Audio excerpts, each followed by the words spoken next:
Quarantine Files was something which I started working on about a month ago. And the basic idea, I guess, was recognizing obviously we were entering into a new particular crisis and a new particular moment in not only global kind of health affairs, but global political and philosophical affairs. The thing that I wanted to do, therefore, was to recognize that I could draw upon, I guess, a network of well-established scholars, many of whom I know anyway, but a number of them who I deeply respect, and try to say, well, okay, if we're in this crisis, we're in this particular moment, what can critical thinking actually say in this moment? How can we respond to this crisis by perhaps drawing upon our existing understanding of the social and political world? The subjects that are covered are varied from, concerns with more intimate concerns around what does this mean for living actually in the psychological conditions of lockdown.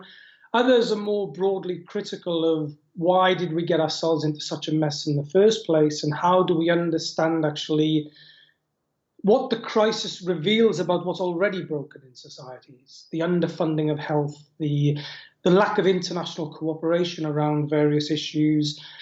Others wanted to address what this meant from the perspective of gender politics, from racial politics, from transgender politics, how different people are experiencing crisis and vulnerability in different ways, and how for some people actually what we're experiencing now wasn't actually that remarkably different, that we've already seen across the world people living day to day with food insecurity, health insecurity.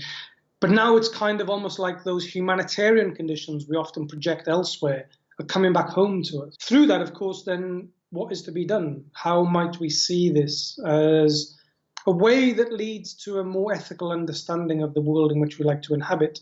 And perhaps, for many people, it's very common now that everything gets reduced to economics. Everything is a question of economic crash, economic response. Organizations need to tighten the economic belts. What does it mean to kind of have a different conversation?